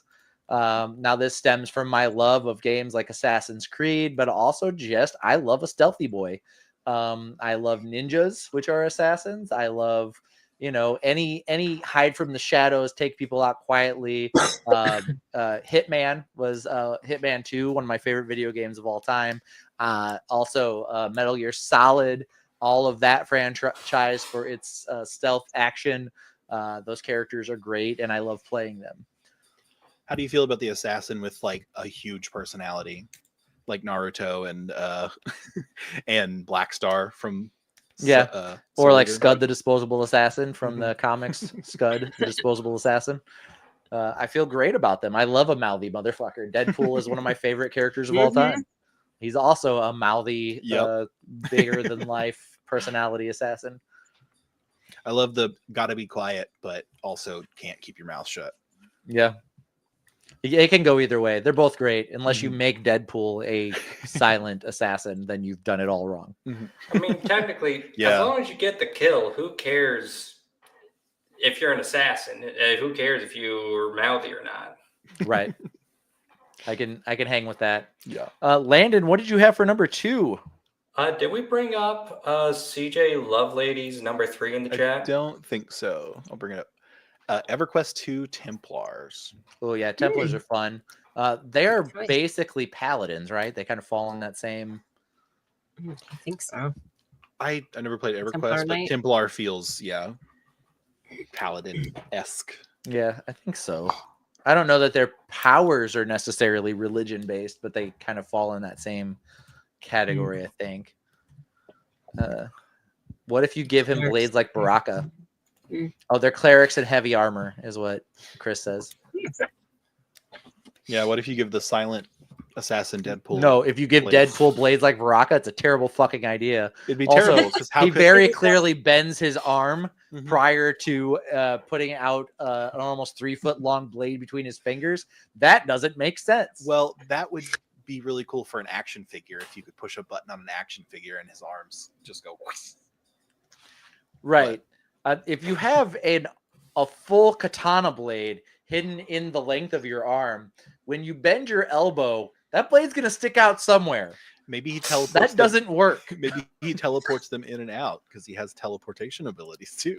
Shut up, Randy. And laser eyes. The Wolverine Origins is a flawless film. No, it isn't. And No, it cannot be explained away. It's terrible. It was dumb. There were really dumb choices made in that movie. Really, really dumb choices.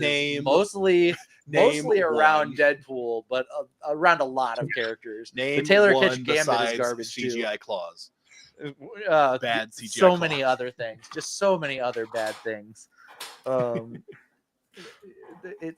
Beginning to end, that movie is just that was one of the first movies where I was like, "Oh, movies can be bad." Well, like they make Sabretooth and Wolverine brothers. That's not a thing that's ever happened in the comics. Like I've heard people say where like the opening scenes, like where it shows them like throughout the decades, is like really fun, and like I'm like that is really fun. But then it's just like, oh well, we ran out of money, I guess. And then Gambit runs up a wall. First live action Gambit. Right. He barely uses his abilities. Yeah, it's just stuff like that. He uses abilities not how they work. Right. It's almost as bad as them killing Darwin off like almost immediately in First Class. In a way that he would be able to survive as Darwin. The one mutant who you cannot kill and is literally named Darwin because his ability is to adapt. They murder him he's the first one they kill. Cool. Great. Jen, what was your number 2? Sorry, my number 2 is a lot like your number 3. I have this rogue kind of character that I have played through probably 2 whole campaigns, and then we had a couple that we didn't quite finish. So her special ability is that she actually isn't human. She's actually me neither. Her parents are from the shadow realm, so whenever she moves about, she moves from shadow to shadow. So it's very easy for her to, take the enemies out or, basically assassinate people. So this is probably like the best depiction I could really find on short notice. But yeah, she's a badass. Yeah, I love a good rogue character. Yeah, for sure. A shadow walker is always fun. Yeah, and that used to be a pretty broad term for characters. Your thief was a rogue, your assassin was a rogue, and they've really distilled it down to kind of just like a shadowy, mostly short blade and ranged weapon using character that doesn't fall into the thief class or the assassin class. And parents have to be dead. usually. Oh yeah, with dead parents, which are just tragic backstory in general. Yeah, which Landon, they're the perfect class. What did you have as your number 2? My number 2 was the chef from Miitopia. So Miitopia, shockingly difficult game. I got into it thinking it would just be a fun little romp, but no, it actually picks up in difficulty. I was surprised by that. But the chef class, it's a lot of fun. Imagine a tank that can heal and also has decent damage. That's the chef class right there. Okay. Can heal party members, has pretty, I forget if it was the chef or the cleric that has pretty decent AoE, but they both have pretty good healing abilities. The chef can also buff allies and do a lot of damage with its pan. Like, So chef class, a lot of fun. Yes, Yeah. questions. Does he boost his fellow teammates by like throwing French fries at them or something? Like give them like a little Cooks food. food boost.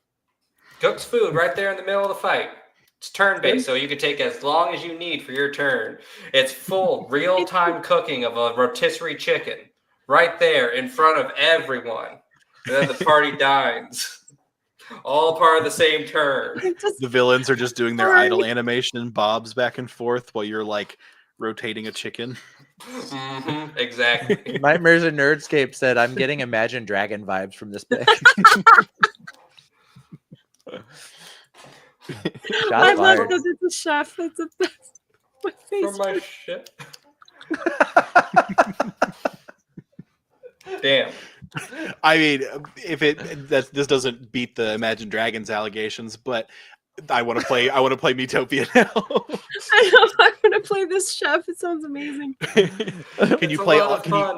Can we all play Miitopia and all be chefs? Speaking of Imagine Dragons vibes, Randy, what's your number 2? My number 2 is the class system from Marvel Ultimate Alliance, or not Avengers Alliance. I'm sorry. It was a game, and then it became a Facebook game, and then it got shut down, and I cried.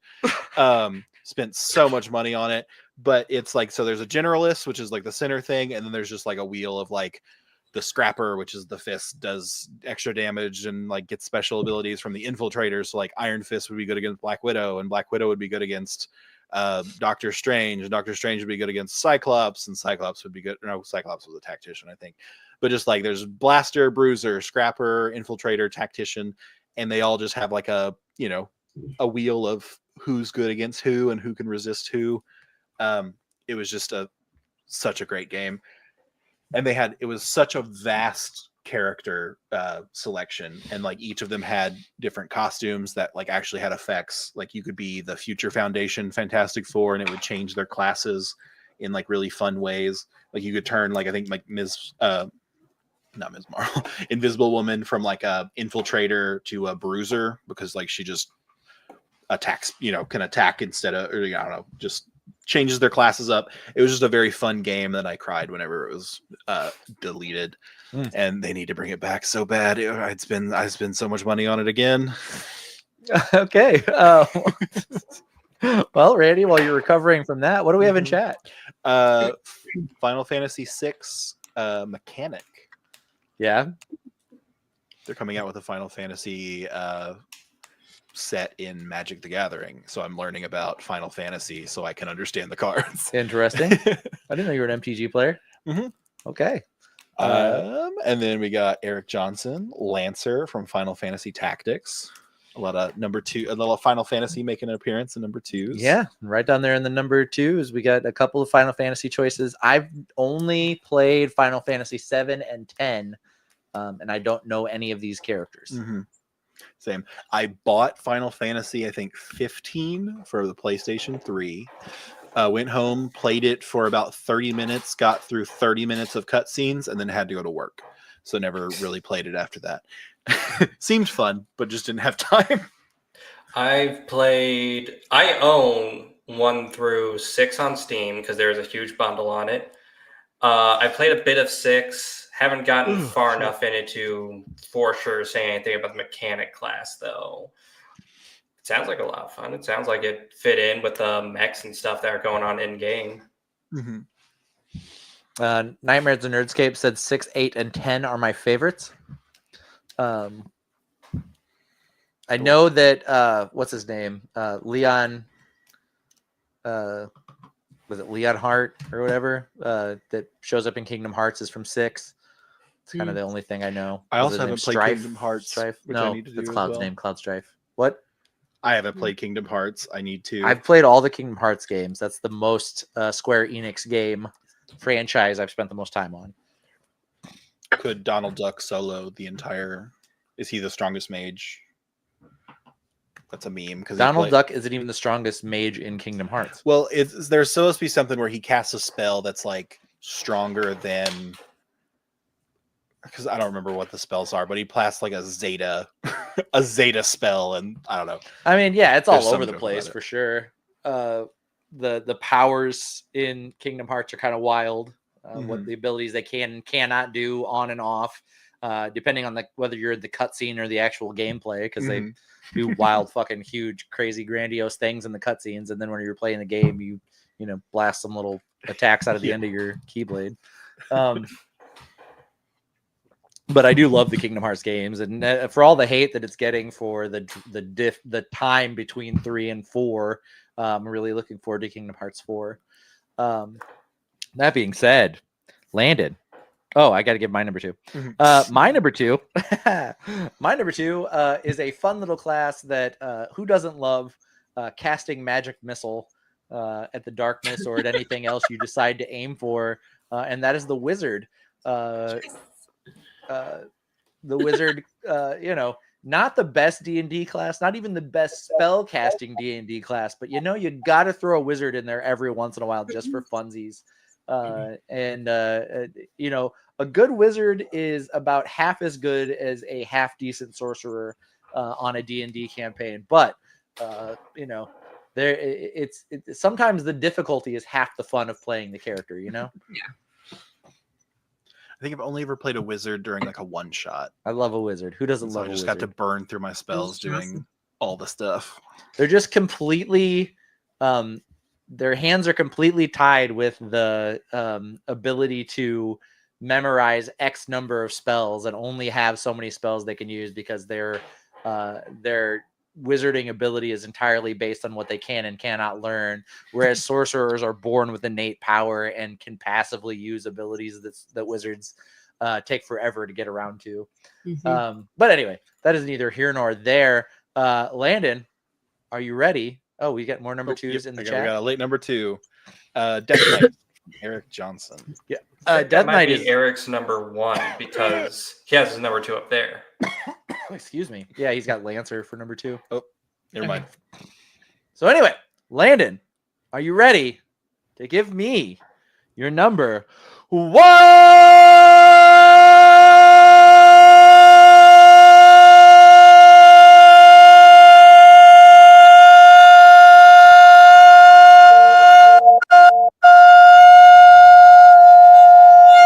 Landon, your number 1, please. Danny, your audio actually started cutting out a little bit partway through the number 1. Great. My number 1, it's the Necromancer. Specifically, my first experience with it, the Necromancer from Diablo 2. Oh, nice. Was raising skeletons and a golem to follow you and fight through all your enemies the best way to play the game back in 2005 when I played it as a wee lad? No, not at all. Unanimously online, and when I looked back, it was always like, yeah, Necromancer is like one of the worst classes out there. It's terrible. It's just not, it doesn't have very many options, and it just doesn't really work. Did that matter to me? No. I still like raising a bunch of minions to do my fighting for me while I sit back and play the role of the BBEG that actually has armies at his command. And that has stuck with me to this day. I still try to play summoner classes in whatever game I play. Skyrim, some of the Fire Emblem games, you can try that. And it's never that good because it's super hard to balance. But I still like to play that way because I just find it fun.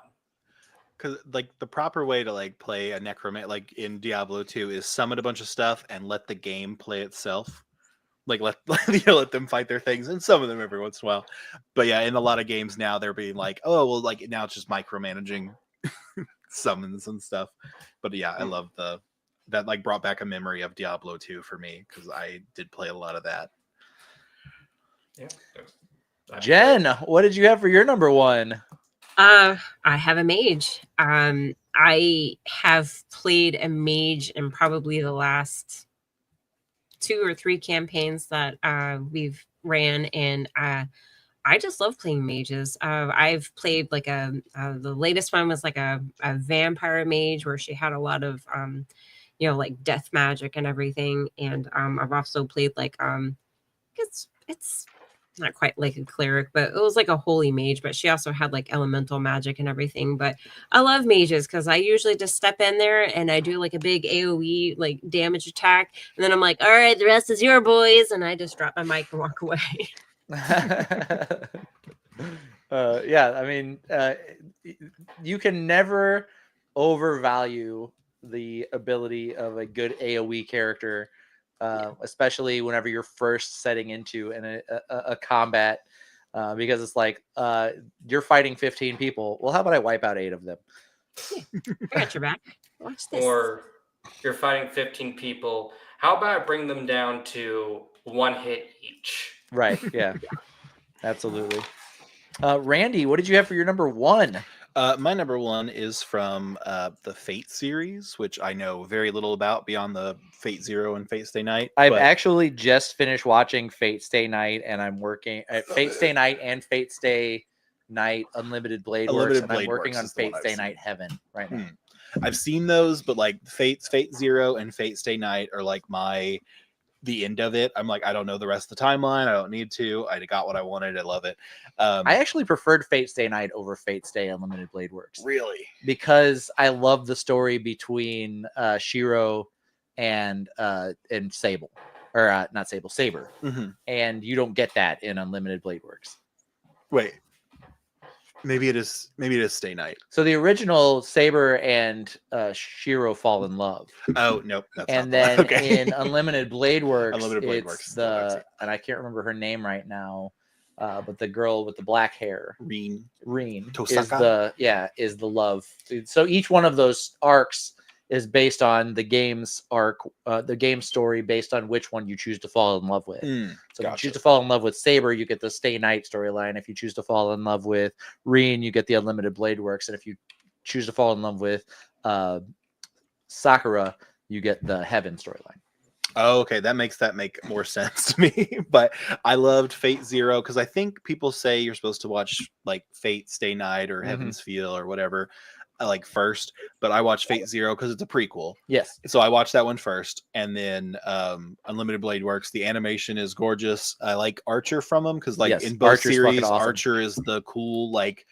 I mean, and then like Gilgamesh is Archer in the first one, and then he's back in the second one, but as like a different thing because he like doesn't go away. And so he sticks around, and they're just the coolest thing ever. Their noble phantasms are both like bananas. Yes. Because like you're supposed to have like one thing as your noble phantasm, but Gilgamesh being like this ancient king has a treasure room that he summons from. So it's like infinite weapons. So he's like the big bad almost. And just Matt Mercer is what's his name? He's the priest in Unlimited Blade Works. He voices the priest. Oh, in Unlimited Blade Works, he's Shiro's father. What is his name? Something Emiya. Yep. But yeah, he is so good in Zero. And then in Stay Night, it is Sam Riegel, the voice of Shiro, and what's his name that played the other one. One of the other critical role guys voices Archer. Oh, okay. In that, I've never seen like that one because that's the original like version of it, and then like the animation is like upgraded in Unlimited Blade Works because it just came like years later. But it's they're both so good, and the class system in that's fun because there's like 7 classes, and then as it moves on to other things, there's more than just 7 classes. So all of the summonings in Fate Stay or in Fate Stay Night, any of them, any of the series are legendary heroes from throughout time and space. And they don't want to reveal who they actually are by their real names, so they go by their classes. So you have what is it? Berserker, Saber, Archer, Mage, Caster, Assassin. Yeah, Caster. That's what it was. Caster and sorry, I got them wrote down. A Saber, Lancer, Archer. I don't know which one we missed.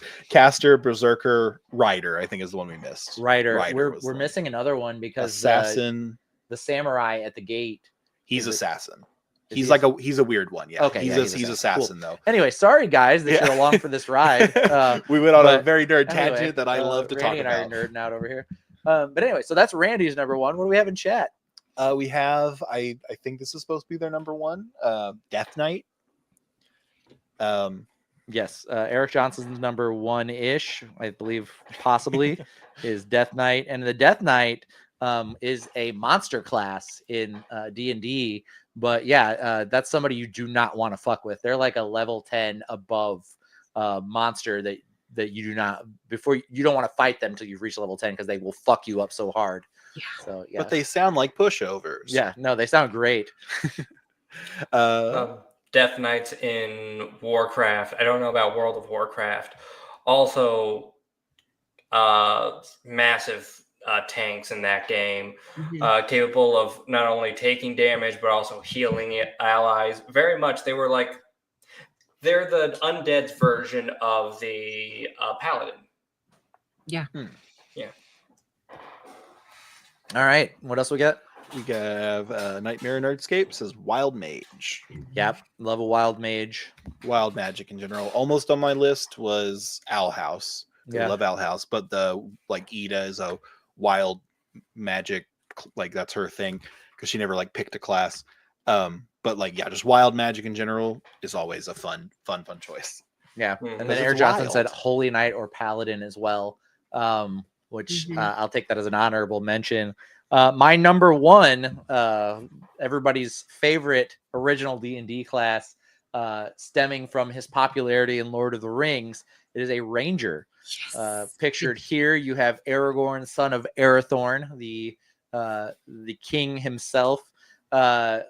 Just a Ranger from the north, but Ranger classes have been the go-to combat class for a lot of fantasy literature for a long time. Dristo Erden is a Ranger. Some of the best D&D characters that you are or not familiar with are typically Ranger characters, even in the Dragonlance novels, which I know Eric Johnson is a fan of, Canis Half-Elven is a Ranger as well.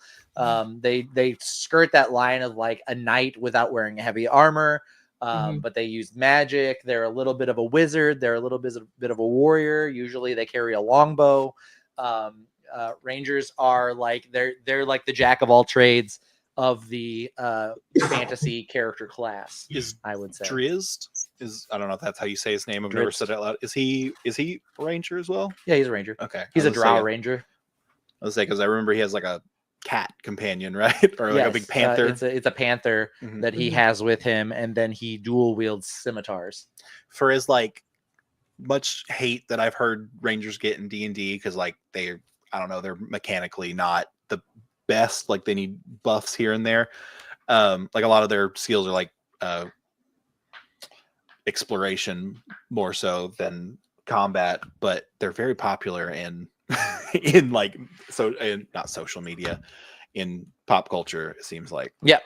And I mean, our first introduction to a Ranger is all the way back with Aragorn in the original Lord of the Rings series, and in a world where we get elves, Robin Hood, we get elves and dwarves, elf warriors, dwarf warriors, halflings, all of that. And then Boromir is more like a barbarian class, or a paladin, not really a paladin. He's more like a knight or a barbarian class.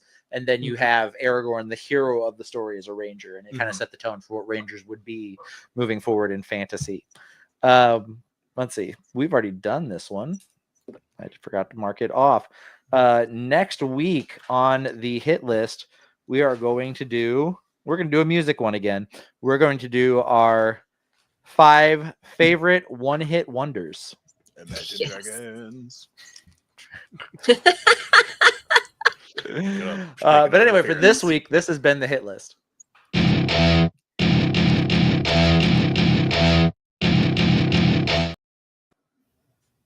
Welcome back to the show. That does it for us. Thank you guys for tuning in. Thank you for getting your hit list in.